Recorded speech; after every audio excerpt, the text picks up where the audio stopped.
Hi guys, I just want to start off by introducing myself. I'm Jocelyn Gomez, a self-published author in Fort Worth, Texas, and I finally built up the courage to speak about mental health.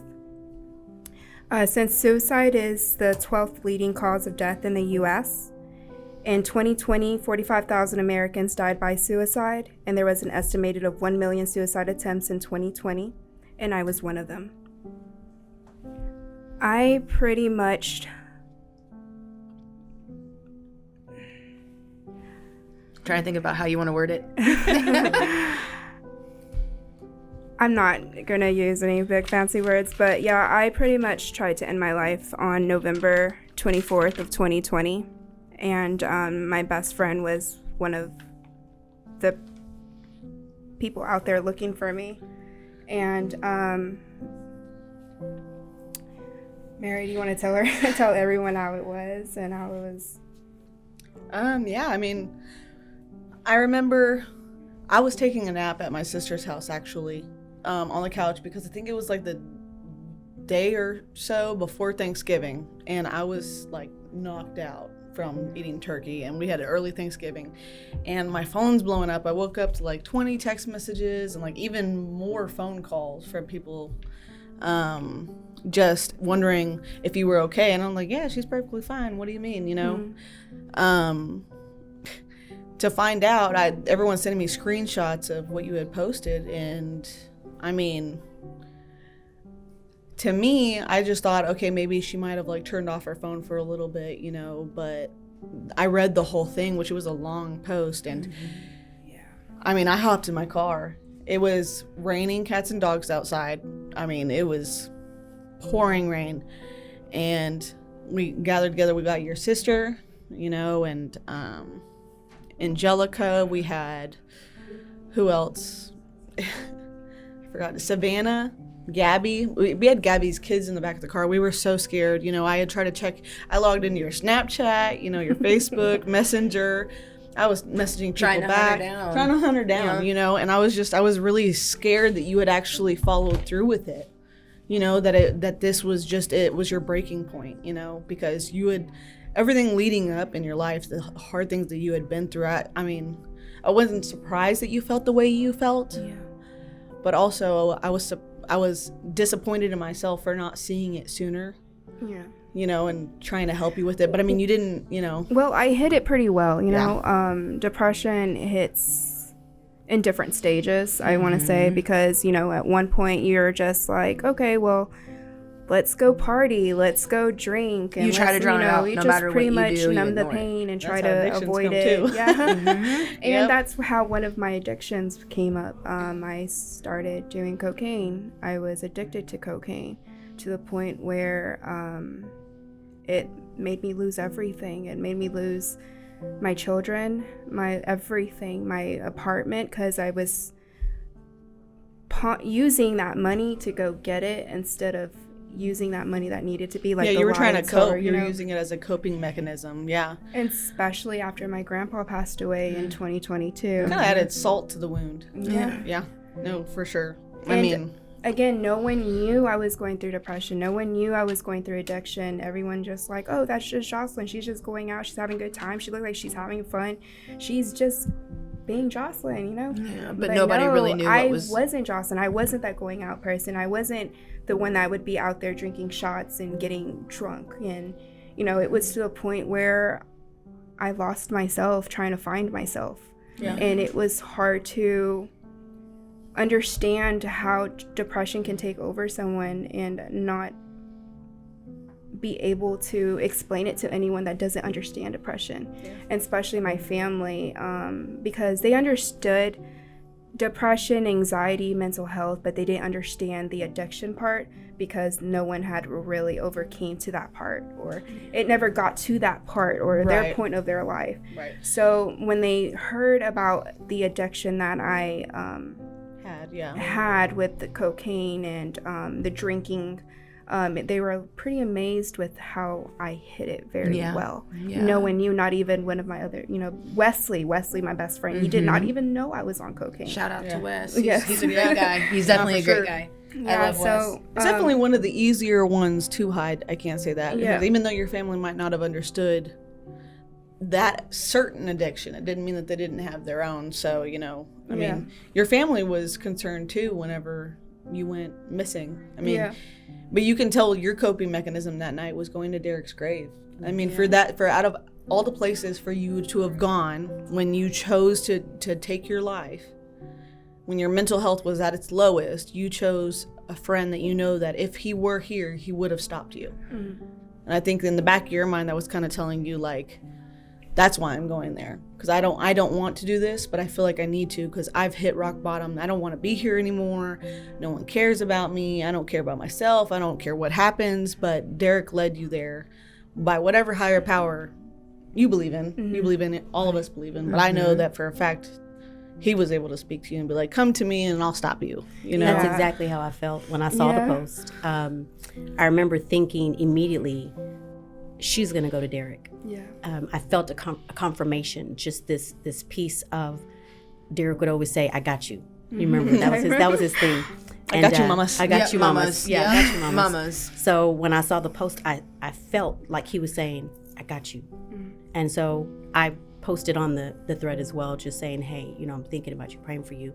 But I was really praying like, okay, God, like whatever way you do it in a way that she's comforted by knowing that Derek's presence can be with her even now in this most difficult time. Because, you know, Derek suffered from depression such a long time in his life, and a lot of people didn't know. And you spoke to being functional in dysfunction when you're in depression.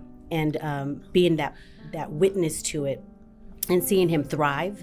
When I saw your post, it's exactly what I thought of was you're keeping so many balls in the air and you're doing everything for everyone else, but you're the one that's being left and you're like unattended to and you're depleted. Yeah. So you had reached your end and that was a difficult thing to witness, but it was necessary. Because there's so many people out there that are functioning like this in depression, and no one knows. And then when it happens, they say, "We had no idea." Mm-hmm. Right, or they had an idea, they just didn't understand the severity of the depression or what point you were at. Because some people will be like, "Oh, you know, I just started becoming depressed." You know, people after having a child or losing someone. You know, like for example, you know, a really significant loss. You know, you could lose associates or friends that you went to school with, but a best friend, a granddad, dad, husband, son, things like that can really send you into it. And then once you're there, you know, be like, oh, well, I knew that you were sad, but I didn't know that you were thinking about, you know, like. To the point that it was at. You know? Yeah. Right. Yeah. And how you go about it really shows the, premeditation of it. You know, the premeditation of how long you had been thinking a process out of how to go about doing it. Do I want to be found? Yeah. That was another thing. I was like, okay, so I know they're about to come to Derek because I understand how Derek's and I relationship was. So I'm like, all right, so I have to bounce. I have to leave. I have to. And it's raining and it's pouring that night and I'm slipping on this mud. And I was like, when I checked into Millwood, I want to say that I look like I belong in there because when I showed up, I was muddy. I was. But at that point, you don't care. You don't care. You're reaching out for anything that you can, anything you can latch onto to hopefully save you. You know? And you were looking like what you were going through. And literally the outside was manifesting what was happening on the inside. And they were just like, are you here to check in? I'm like, obviously, like the way I'm looking. But no, actually, when they greeted me in Millwood, they greeted me with a blanket. They allowed me to call my parents because I have not contacted any of them actually. I had spoken with your granddad. Mm-hmm. And I was talking to Savannah the whole time because I was like, y'all need to find Jocelyn. Like I saw a Facebook status and the only person I knew was to contact Mary and Savannah. Yeah. So I was maybe like, y'all need to go find Jocelyn now. And you called me. Well, I was happy. But I was pissed because I was at your house. I'm like, and your sons are there, you know, and their concern on their face was like, "Where's my mommy?" Yeah, you know, and I'm like, oh, she'll be back. Thanksgiving was about to come. You had just gone grocery shopping for Thanksgiving, so it's like confusion. The people that are left behind. I mean, say you were to go through with it that night. The people that are left behind, not just, I mean, most importantly, children, parents, and then the friends and acquaintances. But all the questions that are left going on behind that, I don't want to say it's unfair to the people left behind, but in a way it is. But at the same time, I have to, and I'm not sure about everyone else, but I look at it like, what was that person feeling to finally think that this was the absolute answer? Right. Yeah. You know, I can't be mad at them. Imagine feeling that helpless, you know? Yeah. And it's hard not to feel offended or cheated or to be angry at the individual who decides this is my option. Like, this is going to be better for everyone, most importantly me, right? Yeah. That's their self-care. But the reality is this is a mental health issue. Yes. If they were in their right mind, then you wouldn't get to that point of considering, I'd rather be out of this world than in it because I'm in so much pain. Right? Absolutely. And so that, to your point, Jocelyn, at the top of the show, you were talking about finally coming to a place where you're saying, I need to talk about mental health and I need to let it be known that these are things that people go through. Yeah. That it's, normal and that you're here, you talking about it. Thankfully. Yeah. And, I just feel like once you hit rock bottom, you're just like, well, what is there to live? Like, and that, when I want to go back to that because, I did lose everything. So it's like, and that was from your addiction? Actually, it started in 2020. Okay. Not the addiction part, but separation of my marriage, from the affair, from a child that was brought outside of the marriage, and that, again, I accepted.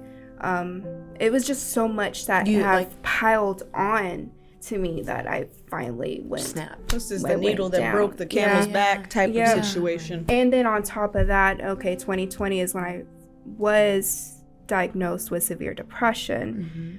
And then 2021, it was more, and it kept piling up. It's like your dirty laundry that piles up constantly. You're just looking at it and you're just like, okay, I know I need to do it, but I don't want to do it. Y'all but should it's see just my laundry room, literally and figuratively, okay? Because it's a mess, okay? Yes. I feel you on that. It's, dirty laundry piling up 100%. And it's like to the point where like, okay, well, I know what I need to do to clean up the mess, but I don't want to do it because I'm like, I know I need to fix this part of my life, but I don't have the energy to fix that part of my life. So how do I do that with not having that energy? But then I have to be a mom, and then I have to be a student, and then I have to be a daughter, and then I have to be a friend. But it's like an employee. Ooh, what about you?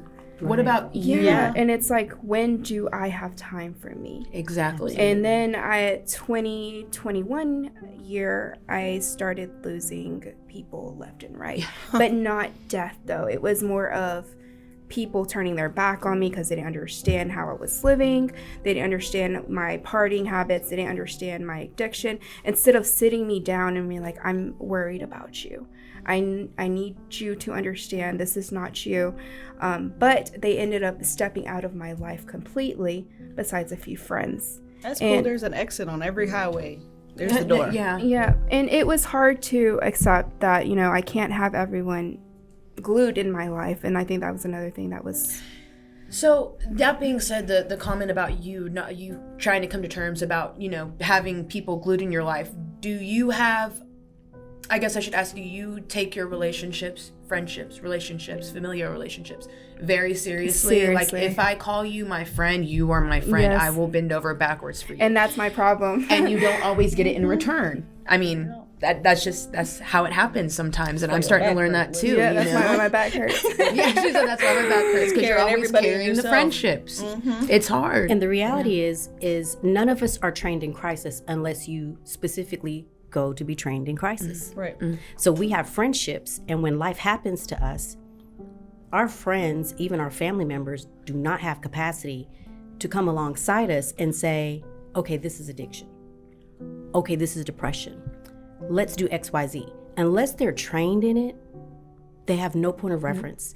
And so what I've had to do, and what I say to people that are trying to come to terms with when people have made their exit, I have a phrase that I say to people, it's give them grace to go. Because I think back to when life has happened to me, and which individuals were able to stay. And then I think about when life happened to other individuals that I was connected to, did I have capacity for that?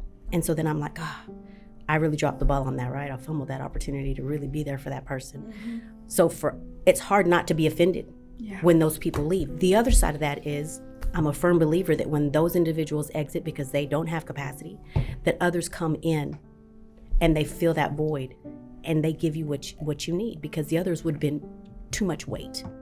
You would have spent too much time trying to make it make sense to them versus pushing towards your healing. Mm-hmm. Absolutely. And I agree. You know,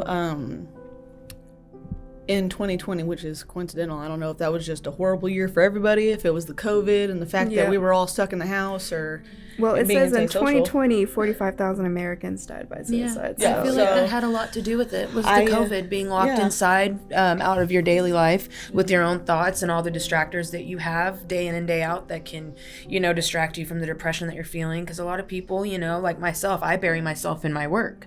Whenever I go to work, I drown myself in it, like almost so like the point where I'm over the top with it. My coworkers are like, oh, here comes Carlie, she's crazy, she's very, very detail oriented and she's going to make sure everything's done. But that's like my break. And I feel like whenever COVID hit, a lot of people not being able to go into their job left them at home with a lot of their issues that they couldn't escape anymore. See, mine, I went to work. I was one of those people that were the mandatory workers, they had to go in and work, and the essential workers, and I tried to commit suicide that same year. I mean, actually, and the person that stopped me was Jocelyn.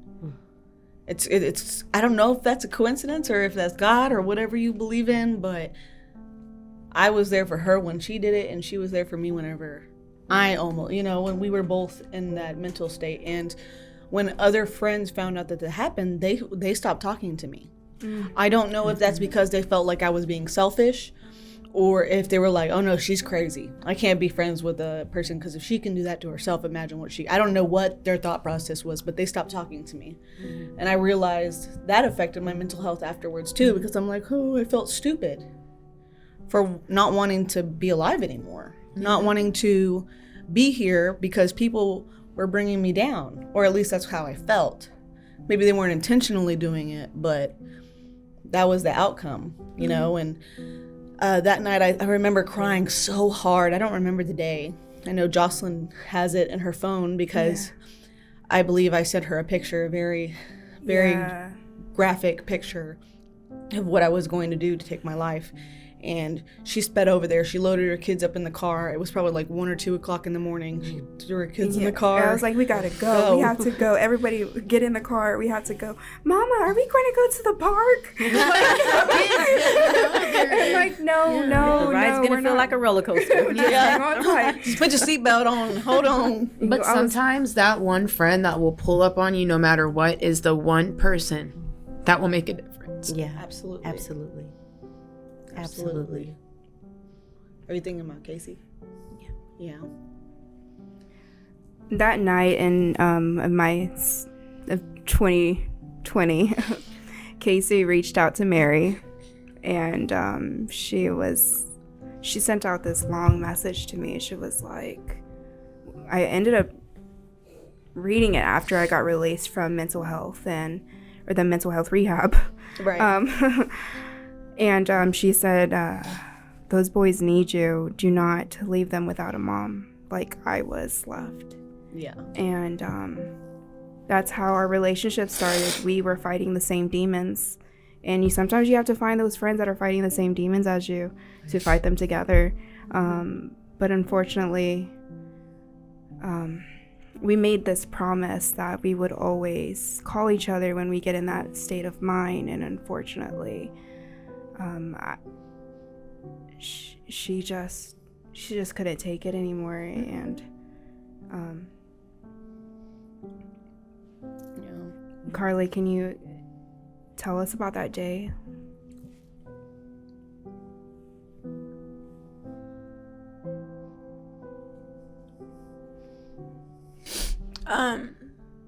So she attempted in July, and they found her in time and she went to the hospital.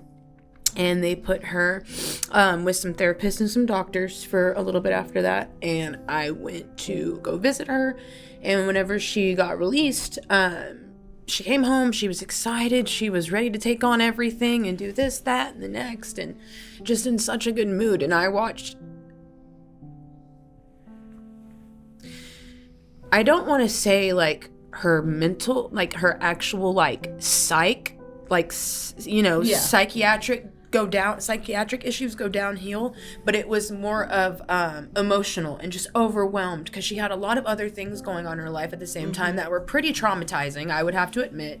Absolutely. And I don't think she knew how to handle it, but we had a 24-hour rule, and she used to get so angry at me because if I didn't hear from her, I was blowing up her phone. Like, that had been my friend since 6th grade. Like, I mean, like, that was my girl. That was my Stacy, you know? And so she used to get so angry at me. And the one day that I didn't hear back from her and I didn't text her family is the one day that she actually went through with it. So I'm getting to work and I'm like, I haven't heard from Casey all day. So I text one of our other friends that we have in common. Her name's Kirky. And Kirky calls Casey's roommate at the time. And he's like, no, I haven't seen her all day. I'm at work. I'll go home and check. And so I'm walking into work at this time. And I get a phone call back from Kirky, and all she said was, you need to get to Casey's now. I'm about 2 hours away. You need to go. So I just run out of the restaurant. I told my manager on the way out, like, I will let you know what's going on when I get there, but I need to go. Right. And thank God they were very understanding at that point in time. And so I get out there. And as I'm pulling into her driveway, the ambulance is pulling out, but there's no lights, there's no sirens, they're not speeding. And of course, you know, my trauma brain is like, oh no, she's fine. They stabilized her, everything's good. You're gonna walk in there, she's gonna be fine. Of course, I get out of the car and the cops won't let me anywhere near the front door, and it was just a whole mess after that. But I specifically remember her telling me on the 5th, which actually, come to find out, happened to be the day that she wrote her final will and testament on a piece of notebook paper. It was very fast, very scribbled, very, very short to the point. She told me that day, she was like, and I was like, Casey, I just want to know that you're safe. Like, you don't have to talk if you don't want to. Just like send me like a hey, or hey, I love you, or just something. Let me know you're safe. And all she said was, Wanda, I don't know what you want me to do. I'm never going to be okay. She was premeditated for such a long time. Yes, she did. She had her mind made up. She had called my brother to get the will all written out, like more specific details, and to get her beneficiaries. She was very, very secretive towards the end of it. Very secretive. And I probably shouldn't have stayed there as long as I did, but I stayed there till she was gone, everyone was gone. I just sat there, but I didn't need to drive home in that state, so I just sat there and gathered my thoughts to myself. And like I said earlier, it's me feeling guilty for being upset at her, you know? But I can't be upset at her because I have to put myself in her shoes. And I've been there before. Have I gone through with it? No. I'm sure all of us have had times where we're just like, I'm done. Like, it would be so much easier if I just wasn't here. Or life would be easier if I wasn't here. So I put myself in her shoes, and like I said, for her, anyone that's gonna watch this, that's watching this, that's here right now, that has lost anyone, you get angry. Absolutely. I feel like anger is like, actually no, it's been proven that anger is like an actual cycle of grief. And I'm sure you can comment on that. Absolutely. Like, I'm absolutely positive you can. It's normal. Being angry in grief is so normal. You get angry at different things. Maybe the individual, you get angry at God, for people that, you know, have a belief system, whatever their belief system is, they get upset that their person is gone. They go through denial. Can't accept the fact that this person is gone. They go through the bargaining. Can I switch places? You know, the acceptance is hard. Is coming to terms with the fact that that individual is no longer here. Yeah. And those emotions just come and go in different times, and for as long as you're alive, because grief will lessen over time, but it doesn't really leave you. And I absolutely agree with each of you that, you know, when you're in the throes of depression, or you've had a life experience, I call them timestamps, that depression is definitely an emotion, a place where you find yourself, and it's hard to get out of it, and it's hard to find who your tribe is that can understand that. For the listening audience, in 2018, my oldest son, Derek, died tragically at the age of 24. And it was sudden, and our family hadn't experienced anything like that, that close to home. We had a loved one pass away a few years before that, tragically. And I remember grieving, thinking of how her parents felt at the time that happened. And then when it happened to me, I immediately went into depression. I went into survival mode. And what I had to do was, at that time, talk to my husband and say, I have to let you know, I don't know if I can be here. He was working an alternate shift. I was at home in the evenings. He was working in the evenings. And I said, basically, this is what we have lined up. This is, I want to make sure the kids know X, Y, Z. And it's kind of like I was bidding him the farewell. And he said, no, we made a promise, right? Till death do us part. And I said, well, I don't know how you feel, but I'm having a hard time not being okay with death for me. So we had to have that conversation. And so we agreed, like y'all did with your friends, to say, we're going to check in. Yeah, we're going to check. We called it checking your pulse. I'm going to check your pulse and see how you're doing. And we would send the messages, or we would call. Yeah. And we'd say, how are you today? I'm checking your pulse. And if I said I'm hitting the wall, that meant I'm not only grieving, I'm probably crying, I'm probably cussing somewhere, I'm probably trying to break all my dishes in the house. You're going to have to replace these dishes. Listen, I'm at the cemetery. Listen, because I like them to match. Let's be real. So, but I had to be honest with him, right? And 2.5 years after his passing, and I'm feeling, our family's at a point where we're feeling like, we have the weight lifted, right? We're feeling the lifting of the weight. Like we had a weekend where we had family night like we always had. We had popcorn, we were playing, games, we were listening to music. Kind of getting back to normal. Getting back to what normal really was before our son's passing. And then 2 days later, my husband dies tragically. And then there's my person who was my accountability partner. So here comes depression yet again. And I'm like, okay, now I don't have the choice to say, I'm okay with death. Now it's a different kind of grit. Now it's a different kind of pulling from the depths and in my faith to say, man, this really sucks. And I hate that I'm here again. And not that everyone knows, but you also have 2 other children. I have 2 other younger children than your son Derek that passed away. Absolutely. So not only have you lost your son now, and then your husband. Right.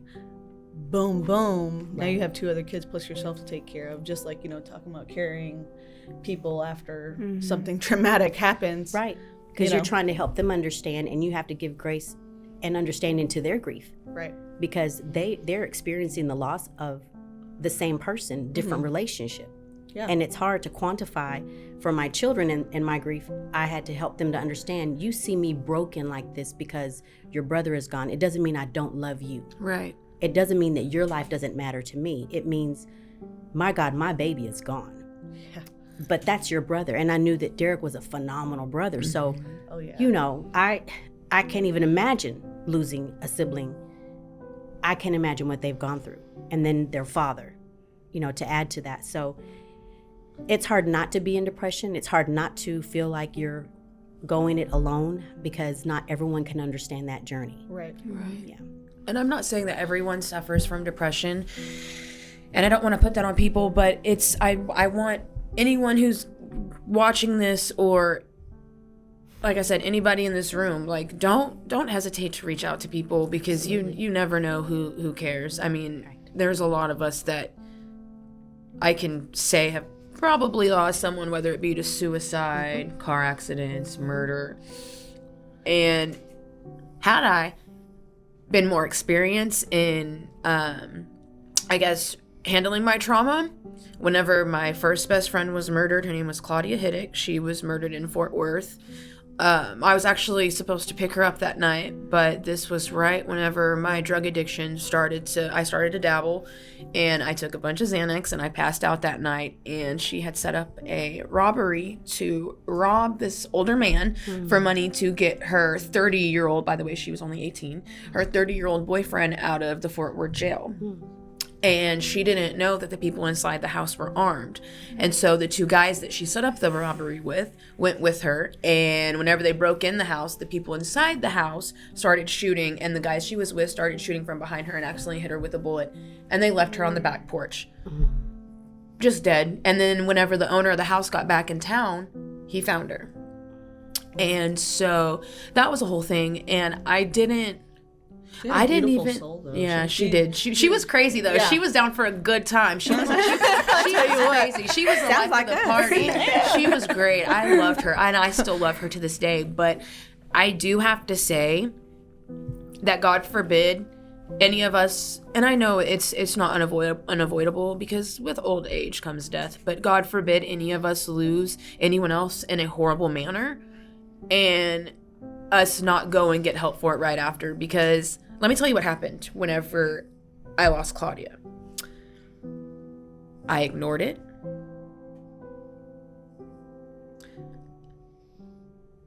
How do I word this? Honestly, there's no cute way to word it. I jumped in both feet straight into heroin addiction. Heroin addict for 7 years. No stepping stones. Just said, you know what, I'm going straight to the hard shit. I was a partier. I was a drinker, and I would take ecstasy and do cocaine sometimes with my friends. Do you believe that possibly that you you were able to not at all cope with the other drugs, that you were like, I need something harder? No, I was perfectly fine. I was perfectly fine. I could put it down, pick it up whenever I wanted. But I will tell you that, like I said, whenever Claudia died, and I don't know if it's that I was like, okay, here goes one day, and I don't want to think about it, so let me just keep getting messed up. Here goes another day. And then before I know it, 3 weeks have gone by, and I'm a full-fledged addict. I can't go without it without getting sick, getting cold sweats, throwing up on myself, having seizures, and the only thing that will stop it is more heroin. Numbing. Yeah. Yes, exactly. Numbing. Exactly. And so I just kept doing it. And before I know, seven and a half years had gone by. You look good. Well, thank you. You look good. But not to glamorize it, but I ended up losing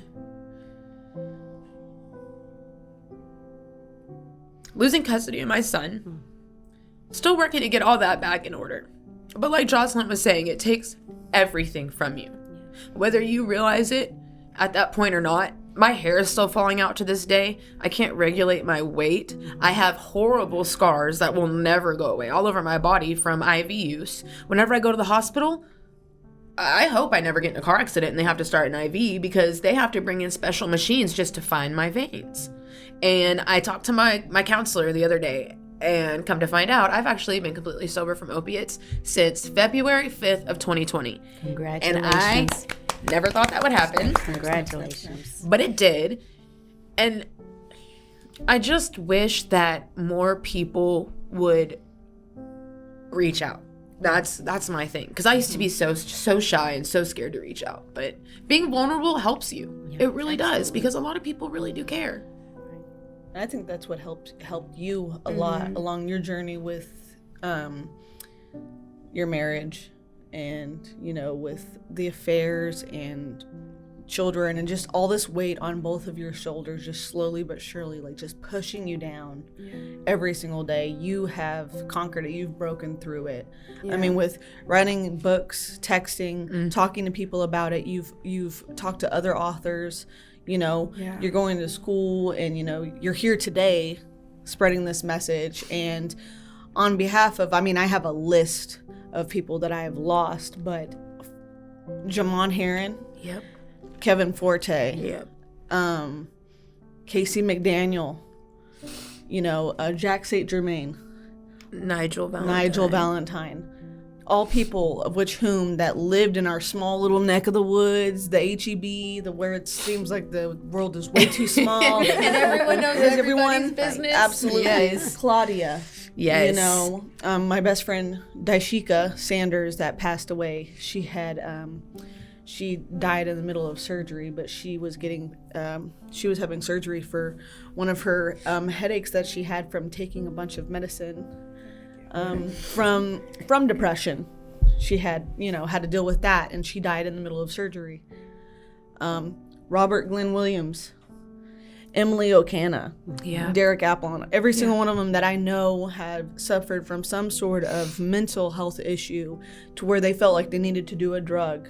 They needed to drink. They needed to go out and party or do something that may or may not have cost their life. You know, all these people that we grew up with that were our age or older, you know, our grandparents, our mom, my mom, I know for a fact, cannot, will not, and does not cope with any issues in her life. Any type of conflict resolution, non-existent. You know, she copes by drinking alcohol. Yeah. And that has affected me in my life. It's also affected, that's how I became your friend. You know, and Jocelyn has been there for me and she's helped me through a lot. You know, even seeing you, Amanda, and how strong you are, girl. I know it took a lot and you didn't feel strong at first, but like just being here today and speaking on behalf of your husband and your son, who we love so much, you know, and Casey. I don't know if y'all can see this picture. Can you see this picture? Yeah, you can see it now. Oh, there we go. Yeah. On behalf of her, I mean, it's real.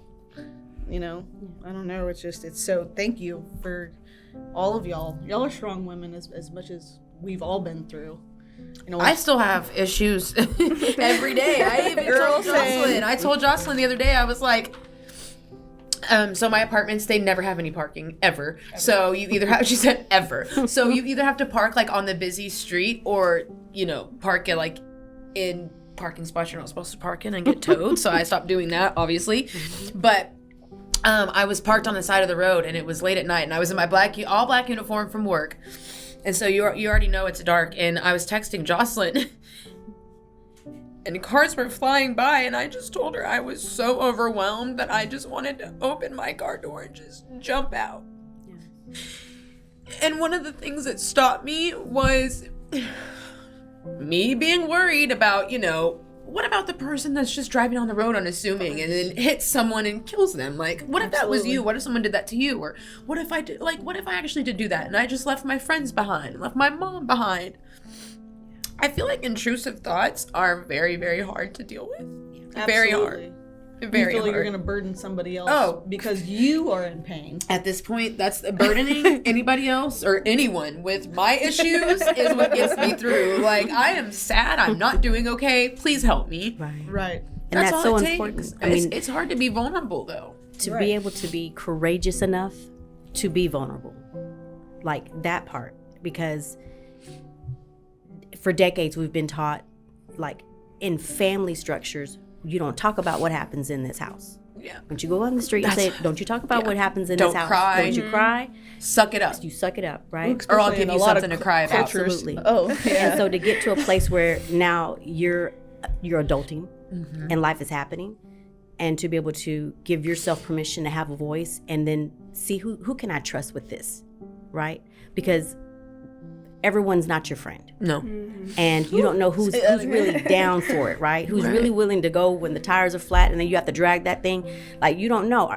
When you get mad at me, are you going to unearth everything that I've trusted you with? And so that's a hard place to be, is to be able to be vulnerable enough to say, yeah, if I open this car right now, this car door, I'm really thinking X, Y, Z without them saying, okay, I'm out.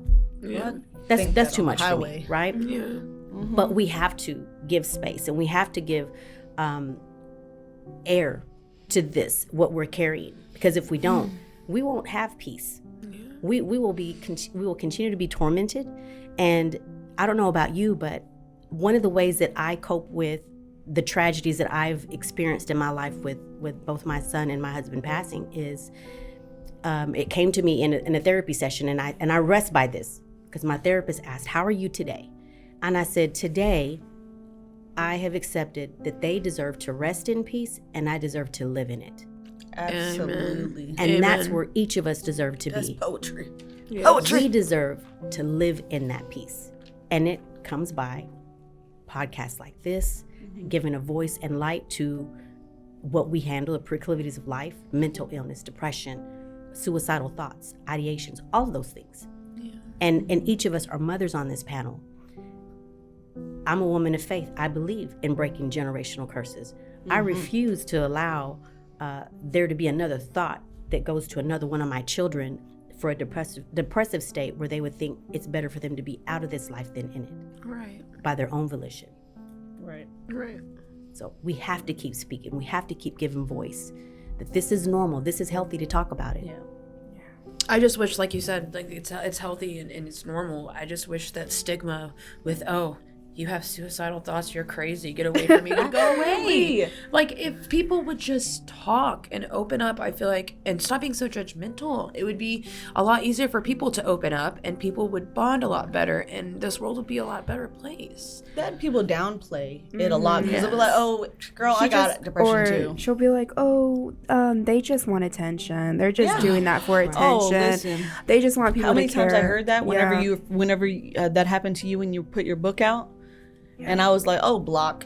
Right. Cool, because I don't need you in my life. Yeah, your negativity, whenever she's trying to do something positive, absolutely not. Yeah, put out her word and explain what her thoughts were going out there. And for me, when I was going through all that, writing was my outlet to release everything. Even if it, threw a little bit of business out there, but it doesn't matter. It helped me cope with what I was going through. Like, I've written everything down. I was like, okay, well, this is what I'm going through and I have to accept it. But either I can choose to be in the same position or I can get up and continue walking forward in a different path. I know I'm not supposed to do cocaine or drugs or whatever throws at you, because depression wants to tell you, okay, let's just do this. But no, I know I'm not supposed to do it, but it was hard enough to stop doing it, because it's like, damn, like more stuff kept piling and piling and piling. And that's another thing I wanted. Now, let me ask you, whenever you say that more stuff kept piling and piling and piling, did you feel that the need to do more and more drugs and more alcohol? Yes. That's what I was getting at. Yes. I lost, in 2022, February 2022, I lost my grandpa. And he was awesome. Definitely. Oh, I can tell. He was your peanut butter to your jelly girl. That was my best friend. That's your dad. My best friend. I literally could call him. I'm not... Grandpa, I'm in jail. Can you please bail me out? Right. For sure. Grandpa, don't tell Mom. Okay, I'm on my way. Yeah, here he comes. Your granddad told me to come pick you up. He was like, don't let her in there. Go pick her up right now. Yeah. Okay, hold on, Grandpa. I just found out where she was. Yeah, when my grandpa found out I went to mental rehab, my grandpa was like, you can run. Just run. You need to run. Don't believe anything they're saying and don't swallow the pills. Like, good Grandpa, have you seen how short my legs are? I can run, but they might catch me, man. There's full security in here, sir. But no, when I lost him, it affected me. And, and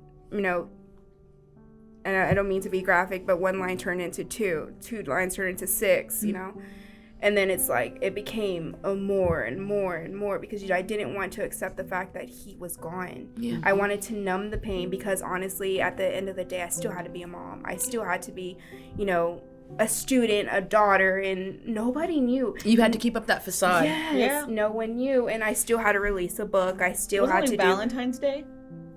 It was February 12th. Yeah. Yeah. So I remember you called me. I was... And you was hysterical. I couldn't even say anything. I was like, he's gone. And Mary already knew, like, okay, that's your grandpa, Like, grandparents are a special kind of people. Like, I love my Nana and Papa. They are the best. And throughout my drug addiction, and even now, I haven't treated them the best, but they are... Grandparents, I feel, are the people that whenever your parents are like, absolutely not, your grandparents are like, go right ahead, or I'll pay for it, just don't tell your mom. Or here's a $50 bill, shh, and wad it up and then put it in your hand like they're being super secretive, and they're like, you go right ahead. Grandparents, like, they're just irreplaceable, and I applaud you and commend you for handling losing your grandpa the way that you did, even though it wasn't in the best way. Look at you now. Yeah, I know. Look at you now. However, 2 months later, though, I lost... Explain that relationship of... I decided to take my husband back after the affair, the separation, the child out of the marriage. And I cried like a baby. I'm not going to lie. I cried like a baby when this child was born. But I cried even harder when he left. Yeah. Because April 17, he passed away. And he was in my house. We were out when we got a call from the babysitter. My son had accidentally rolled over on the baby and suffocated the baby in my home. So when we got the call, it was around 3 or 4 o'clock in the morning. And I remember getting to the house and I was seeing ambulance, cops, and police cars. And I was like, okay, if this was just, a minor situation. Trauma brain. I'm here thinking, he has to be okay. My children are okay. My son doesn't weigh that much. I can't. He's. It's fine. It's fine. Everything's gonna be okay. I'm here now. I'm here. But I was intoxicated too. I was on cocaine that night too. So when I got there, I was like just trying to deflate the situation. I was just like, okay, you know what? It's not. I don't understand why there's so much people here, and I just couldn't accept the fact that he was dead. Like, when they told me, I was like, how's the baby? How's the baby? They would not tell me anything. They would just bypass everything I said. And I was like, what? I got to a cop and I was like, how is the baby? And the guy just looked at me and he was like, he's dead.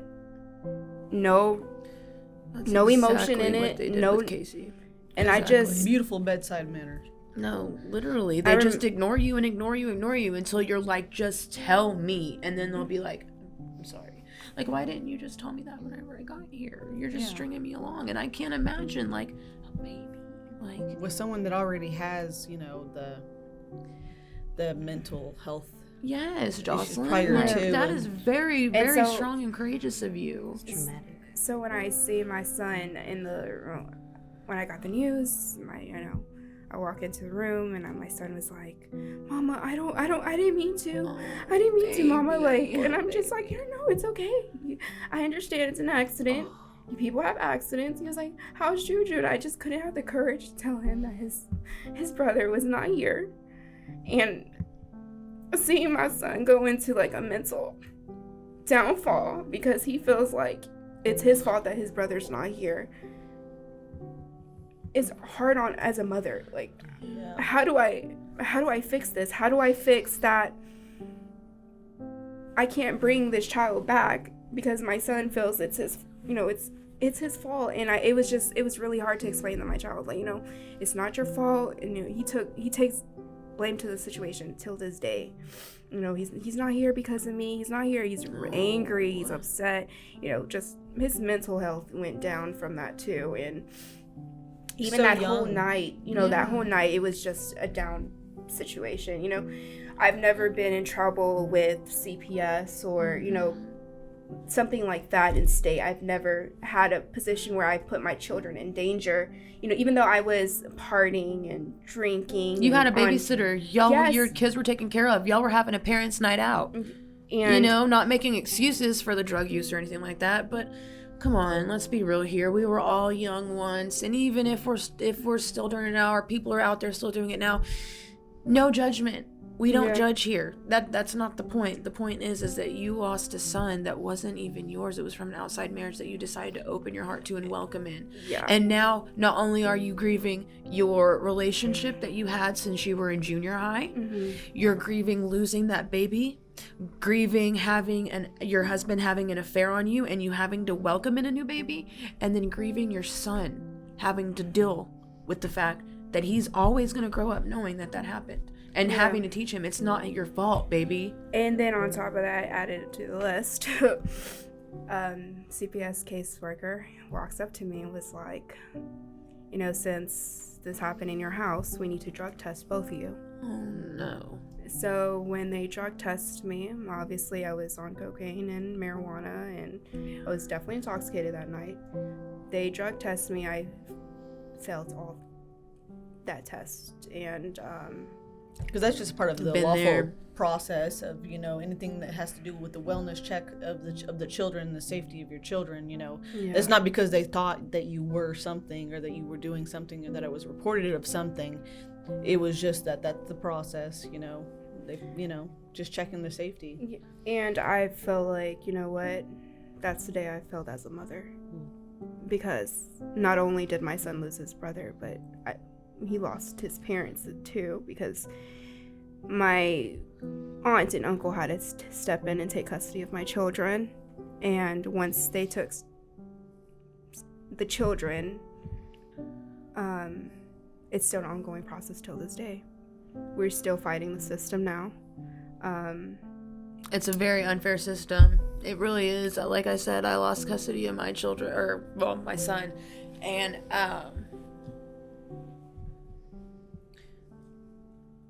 you already know I had a daughter too. Yeah. We won't get into that, but CPS does not play fair. I feel like a lot of times they take children from homes where they're loved and cared for, and then they overlook the houses where it looks pretty on the outside into the naked eye. Oh, absolutely. But behind the door, the kids are being sexually abused, physically abused, mentally, emotionally, starved, anything like that. And they go after people like you who need mental health, who need drug rehabilitation, possibly. And instead of saying, hey, you know what, we're going to help you and do everything we can to get you back with your kids, they do the opposite. They fight against you 100%. And it's hard. So the case ended up dropping in August. Okay. I ended up getting clean. I was in the process of moving everything in Oregon. However, the state picked up the case, and I was getting arrested by the marshals once the case dropped. I didn't understand. Were you confused? Were you like, what do you mean? Like, they said the case was dropped. Yeah. And they were like, oh, well, too bad, so sad, put your hands behind your back. There was literally about 10 cop cars behind me. I didn't know I was even wanted. But yeah. I would have been mad confused, like, what's going on? I would have just kept going, and of course they're going to be like, oh, here's another ticket for continuing to not pull over. They do whatever they want. It's crazy to me. It really is, because then, like, just like you said, that's beautifully said. They take children out of homes that don't need to be taken out of their homes, and then the ones that do need to be taken out of their homes get taken. I know my childhood, for a fact, you know, luckily I was blessed with a lot of different families, to say the least, that took me in as their own, you know, because what I would say, like, are different traumatic events in our life, I definitely should have been taken out of my home with all the things that I went through with the hands, you know, me too, girl. Child abuse, the mental, physical, you know, emotional, of step parents, different moms, boyfriends. Yeah, you know my what I mean? Stepdad, I mean, bless his heart, he's, according to my brother, he's my half brother, but that's my baby. Yeah. Shout out to Colby. If you're watching this, Colby Wyatt, I love you. Love you, Colby. He's a grown man now. He just bought himself another Camaro. But he was very militant. He was very uptight. One of those, go find me this, and if you don't find it, I'm gonna get you. You know what I mean? So, and he moved it 3 or 4 different times, and I'm like, I can't find it. And of course, it was still my fault. I have to give him some grace because he was young, and so was my mom at the time. So, and now apparently he's great. He has 2 other kids from a different marriage. Him and my mom are divorced. My mom is married to the best stepdad ever. Rodney, he is an absolute king. Yes, he's great. He's great, and he treats my mom like a queen, as she should be, as any woman should be. Excuse me. But yes, growing up in a house like that, like I said, like you said earlier, it's the whole don't cry. If you cry, I'm gonna give you something to cry about. Suck it up. Be an adult about it. I'm 8 years old. What do you mean be an adult about it? Not being able to feel your emotions because you're worried that there's gonna be repercussions. And I feel like that messes people up. Because here we are, all dealing with mental issues, you know, mental health issues, and we're like, oh my God, well, I can't be vulnerable. I can't thanks, cry. Mom. I'm just gonna like be adult. And it's just, it's no, forget that. It is okay to cry. It is okay. You know, that's. I mean, shit, I cry every day, you know? Sometimes you just need a good cry. You're gonna make me cry harder when you give me a spanking, or I'm gonna give you a reason to cry. I'm already crying. I'm huffing, I'm hyperventilating. My favorite, it hurts me more than it hurts you. No, it does not. I promise it does not. You're using a belt. No, literally. That's a chancla in your hand. What do you mean? Well, ladies, we're gonna have to wrap it up, and pretty much I wanted to host this mental health podcast because of my book that releases on April 17th. It discusses mental health, drug addiction, grieving, losing everything, fighting a system, everything with coping.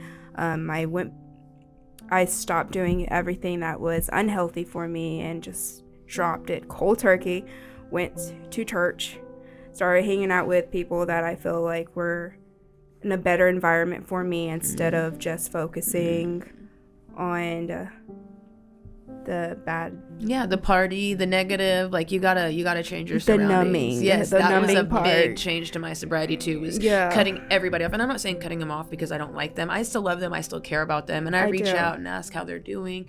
But there's a point where you gotta, your environment. you know, like shield yourself. Rewiring our brain. Mm-hmm. So I think, Jocelyn, first let me say thank you, because this has been amazing. And yes. So grateful to be amongst you ladies, because y'all are like so victorious. You're still walking out. Coming from you. You're still walking out your piece, and I love it so much. But I do think that it would be amazing for you to have a follow-up segment on how can we do this in a healthy way.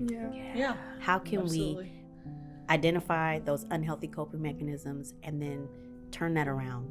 Because there's going to be an audience member out here that's going to say, oh my God, I resonate with everything that y'all have said, but how do I get from here to there? Right. Absolutely. And everybody heals differently. It takes them longer. Some people, takes a day, some people years. Yeah. Amanda hosts a grieving class in Fort Worth, and I attended, was it a month ago? And when I got there, I was like, Amanda. You're like, hey, girl, what's up? I didn't know you were here. She was like, I'm the one hosting it. And you're like, oh, awkward. Well, nice to see you. How are you doing? But I pretty much explained everything I was going through, and she was extremely shocked because I don't think I displayed it. And that's another thing I want to explain. A lot of times when you say someone, you don't actually think they're actually going through it. They can post a profile picture and they look like they're going to have a great life, but at the end of the day they're just not doing okay, and that's when you really need to check up on them.